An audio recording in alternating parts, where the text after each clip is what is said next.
সালামু আলাইকুম রহমতুল্লাহ। কেমন আছে আওয়ামী লীগ?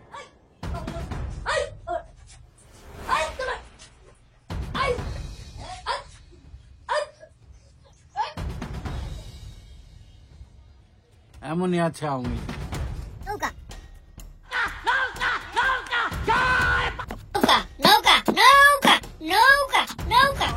কেউ কেউ কিন্তু বেঁচে যাবে। কেন বেঁচে যাবেন? আমাদের মেধা আছে, কি আছে? কি আছে? শিক্ষা আছে, আমাদের মেধা আছে। আমার মেধাবীর চেহারাটা দেখছেন? ১,৫০০ মেধা।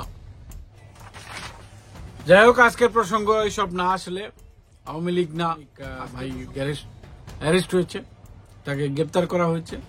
কিন্তু সমস্যা হচ্ছে যে মানিক ভাই যখন অ্যারেস্ট হয়েছেন তারপরে যে ছবিগুলো ভাইরাল হয়েছে সেই ছবিগুলো আসলে অনেক কিছু বলে। যেমন একটা ছবি, যে ছবিতে উনি শুয়ে এইভাবে চিৎকাইতে কথাবার্তা বলতেছেন এবং বলতেছেন যে আমি ওই ছেলে দুটোকে এনো না, আমি তো তোমাদের এখানে এসেছি এত টাকা খরচ করে এত কষ্ট করে ওদের এখানে বাংলাদেশে ফেরত যাওয়ার জন্য না। মনে করেছে সে কিন্তু ভারতে আছে, তখনও সে বাংলাদেশেই ছিল। তো যাই হোক, এইটা একটা ব্যাপার গেল। আরেকটা ব্যাপার যেটা আসলে বেশি আমার কাছে হৃদয়ে দাগ কেটেছে সেটা হচ্ছে যে তারে দুইটা বাচ্চা পোলা পান ৭০-৮০ লাখ টাকা তারে নিয়ে মাইনা মুইরা তারে মারছে, কিন্তু কড়া মাইরি দিচ্ছে যদ্দূর শুনছি। আমার সেনাবাহিনীর এক ভাইয়ের সাথে কথা হইল একটু আগে, ইনি বললো যে ভালো মাইর দিছে। মানে যেখানে মারছে এটা আসলে বলা যাবে না, এবং মাইরের পরের ভিডিওই হচ্ছে ওইটা আসলে, বুঝছেন? তো মারছে, ধরছে। তবে সেনাবাহিনীর বা ডিপার্টমেন্টের যে ভাইরা ধরছে তারা তাকে কোনো মারধর করে নাই। যে দুইটা ছেলে তার কাছ থেকে ৭০-৮০ লাখ টাকা নিছে তারা তারে মারধর করছে, তুই তুকারি করছে, হ্যাঁ, লাত্তি গুতা দিচ্ছে এবং টাকা পয়সা নিয়ে গেছে গা। যাই হোক, বিচারপতি মানিক সাহেব অত্যন্ত রেসপেক্টেবল মানুষ, ব্রিটিশ পাসপোর্ট আছে তার, এবং কয়েকটা মাস্টার কার্ডও আছে। এটাও একটা ভালো নিউজ। শেষ খবর আসলে হয়তো আপনারা জানার জন্য উত্তেজিত হয়ে আছেন, এটা আমিও বুঝি। আমিও শেষ খবর নেয়ার জন্য অনেক রাত পর্যন্ত কিন্তু কালকে জায়গায় ছিলাম। শেষ খবর হয়েছে এটা, মানিক সাহেবকে যখন জেলে মানে হাজতে আরে কি কইতেছি আজকে আসলে সকাল থেকেই মাথা ঝিমঝিম করতেছে এসব কারণে। কি কারণে? এই কারণও জানি না, বেড়া লাগলে যা হয় আর কি। যাই হোক, যখন ম্যাজিস্ট্রেট জজ মহোদয়ের সামনে মানিককে নিয়ে যাওয়া হয় তখন মানিককে উড়াধুরা মারছে পাবলিক মারছে। এবং আরেকটা মানে মজার ঘটনার যেই খবর আমার কাছে আসছে, এক পুলিশ সদস্যের সাথে আমার কথা হয়েছে, সে আমাকে মানে বলতেছিল যে ভাই মানে কোকসা বরাবর একটা লাথি দিছি। এক পুলিশ বলতেছে ভাই কোকসা বরাবর একটা লাথি দিছি। তো আমি জিজ্ঞেস করছি আপনার ড্রেস ছিল গায়ে? কয় না, তখন ডিউটিতে ছিলাম না, কিন্তু যেহেতু ডিপার্টমেন্টে কাজ করি তো যাওয়ার তো বুঝেনি, তো একটা সুযোগ তো থাকেই। তো গেছে সেখানে, তো ওই পুলিশ হচ্ছে কোকসা বরাবর লাথি দিছে, এটা বলে তিনি খুব আনন্দ বোধ করছিল। আনন্দ পাওয়ারই কথা, কারণ ১৫ বছর তো নিরানন্দে ছিলাম আমরা, এবং সত্যিকার অর্থে সৎ যারা ভালো মানুষ যারা তারা তো কষ্ট করছে, এবং মানিকদের ধারাই তারা কষ্ট করছে। যাই হোক, শোক কিন্তু পালন করা লাগবে, শোকের মধ্যেই আছি। শেষ যদ্দূর খবর পাইলাম, ওনাকে যখন কারাগারে পাঠায় বিচারপতি মানিককে সুস্থ করার জন্য একটা হসপিটালের একটা ডাক্তারদের কমিটি গঠন করা হয়েছে। এখন অসুখটা কি আসলে বিচারপতি মানিকের বর্তমান অসুখ, লাত্তি গুতা এত পরিমাণ খাইছে যে শারীরিক ভাবে সে অসুস্থ হয়ে পড়ছে। অনেক পত্রিকায় নিউজে বলতেছে অন্তুকোষ, আসলে অনেক জিগানের পরে আমি এটা বুঝছি যে এটা বিসি। মানুষের যে বিসি থাকে, বিসি একটা ভাড়ায় লাইছে। এখন কে বা কারা বিচারপতি মানিকের বিসি ভাড়ায় লাইছে, এটার আমরা তীব্র প্রতিবাদ করা উচিত। তার আগে পত্রিকা কি লিখছে এটা আপনাদেরকে একটু পড়ায় শোনায়।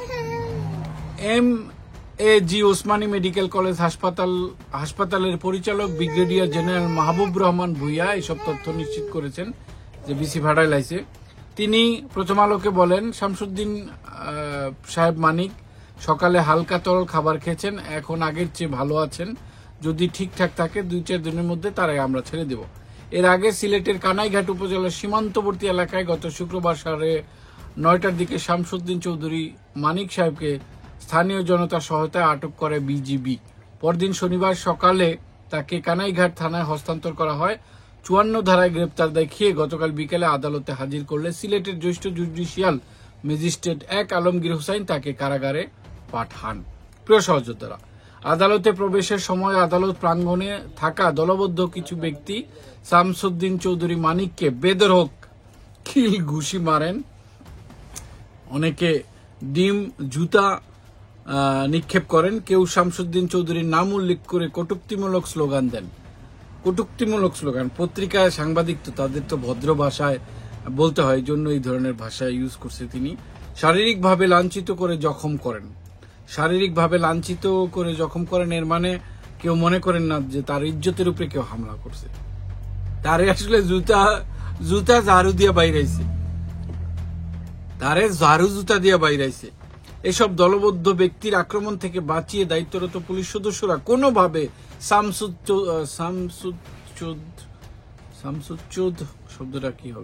শামসুদ্দিন চৌধুরী মানিক আদালত ভবনে মানিককে ঢোকান। কারাগারে একটি সূত্র জানিয়েছে, গতকাল বিকেলে আদালত থেকে শামসুদ চৌধুরী মানিককে শহরতলির বাধাঘাট এলাকায় সিলেট কেন্দ্রীয় কারাগারে নিয়ে যাওয়ার সময় সেখানে তার স্বাস্থ্য পরীক্ষা করে সংশ্লিষ্ট চিকিৎসক তাকে আনফিট উল্লেখ করে ওসমানী হাসপাতালে প্রেরণের পরামর্শ দেন। সেই অনুযায়ী মানিককে হাসপাতালে নেওয়া হয়। হাসপাতাল কর্তৃপক্ষ